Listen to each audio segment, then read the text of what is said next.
Evangelho de Marcos, capítulo 2, versículos de 1 a 12. Passado alguns dias, entrou Jesus outra vez em Cafarnaum, e soube-se que ele estava em casa. Juntou-se muita gente, de modo que não se cabia nem mesmo diante da porta. E ele pregava-lhes a palavra. Foram ter com ele, conduzindo um paralítico, que era transportado por 4. Como não pudessem apresentar-lhe por causa da multidão, descobriram o teto pela parte de baixo da qual estava Jesus, e, tendo feito uma abertura, desceram o leito em que jazia o paralítico. Vendo Jesus a fé daqueles homens, disse ao paralítico: Filho, são-te perdoados os teus pecados. Estavam ali sentados alguns escribas, os quais iam discorrendo nos seus corações: Como fala assim este homem? Ele blasfema. Quem pode perdoar os pecados senão só Deus?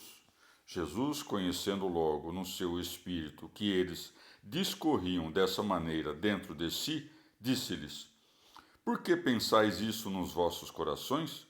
O que é menos difícil dizer ao paralítico: Os teus pecados estão perdoados? Ou dizer: Levanta-te, toma o teu leito e anda? Ora, para que saibais que o Filho do Homem tem na terra poder de perdoar os pecados, eu te ordeno, disse ao paralítico: Levanta-te, toma o teu leito e vai para a tua casa.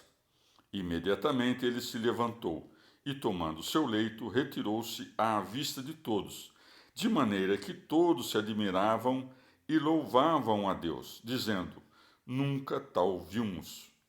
Palavra da salvação. Comentário Marcos 2, de 1 a 12, São Beda.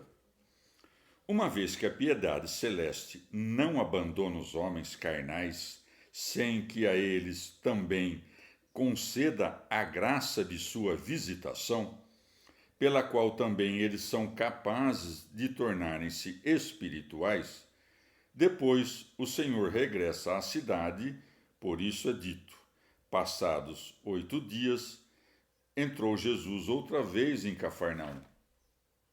Deve-se observar seguramente quanto é eficaz diante de Deus a fé própria de cada um, uma vez que foi tão forte a fé alheia a ponto de, repentinamente, levantar-se um homem inteiro, salvo interior e exteriormente, e das faltas serem a uns perdoadas pelo mérito de outros. Prestes a curar o homem da paralisia, o Senhor antes desmancha os laços do pecado, para mostrar que, pelo vínculo das culpas, tinha ele sido condenado com a destruição dos membros do corpo, e que não poderia ser curado com a recuperação destes, a não ser que aquelas fossem perdoadas. Extraordinária humildade. Chama de filho aquele que é desprezado e débil, dissolvido em todas as junturas dos membros, aquele que os sacerdotes não se dignariam de tocar, ou, certamente, filho porque são-lhe perdoados os seus pecados. Segue-se, estavam ali sentados alguns escribas, os quais iam discorrendo nos seus corações: Como fala assim este homem? Ele blasfema. Aquele que perdoa também por meio daqueles a quem atribui o poder de perdoar, e por isso se prova que Cristo é verdadeiro Deus, pois pode perdoar os pecados como Deus. Erram, pois, os judeus que, embora creiam que Cristo é Deus e pode perdoar os pecados, não creem que Jesus é o Cristo.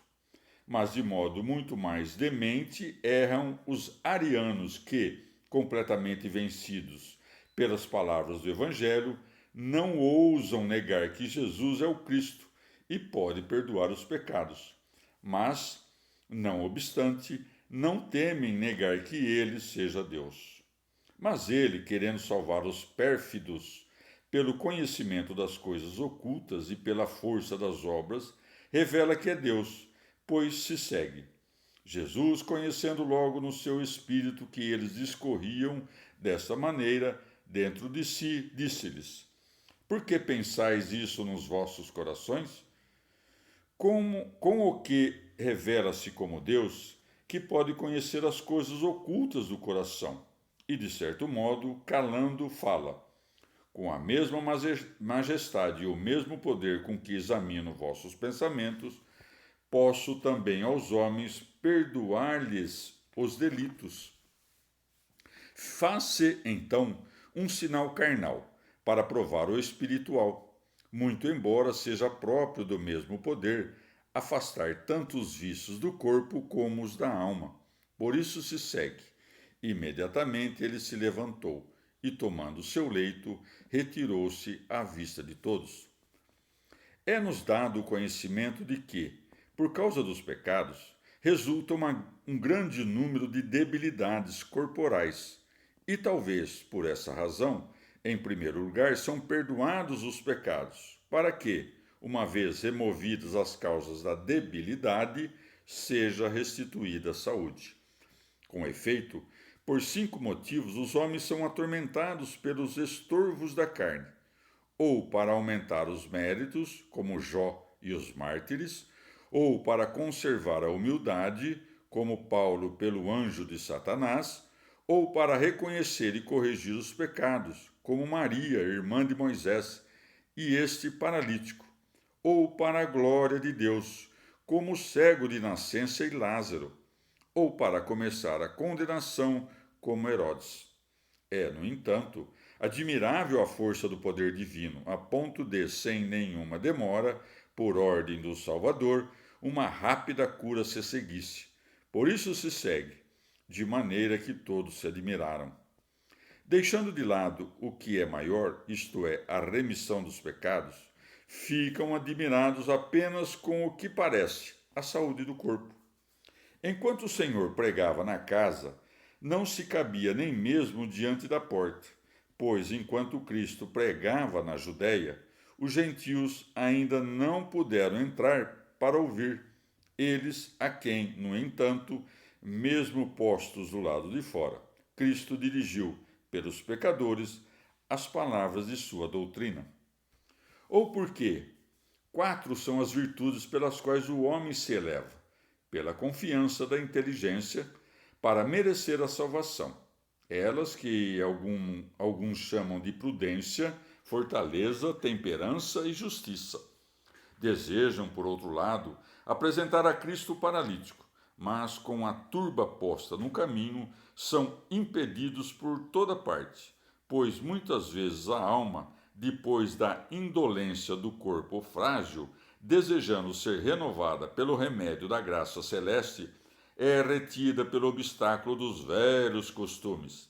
Muitas vezes, em meio às próprias doçuras da oração secreta e do diálogo como que suave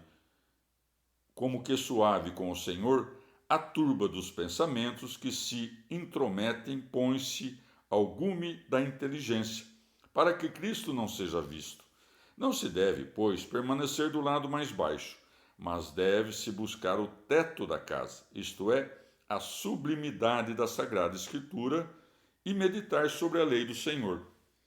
Ou, uma vez aberto o teto, o doente é submetido, pois, descobertos os mistérios da Escritura, chega-se ao conhecimento de Cristo, isto é, pela piedade da fé, se desce até sua humildade.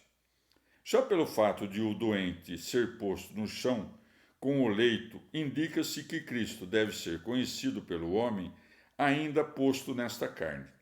Erguer-se do leito é o ato pelo qual a alma se arranca dos desejos carnais em que jazia adoecida.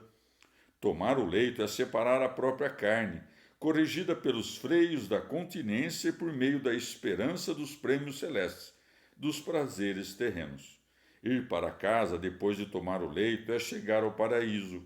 Ou o homem saudável que tinha estado doente leva o leito de volta para casa quando a alma, tendo recebido o perdão dos pecados, se conduz com seu próprio corpo para a sua conservação interna.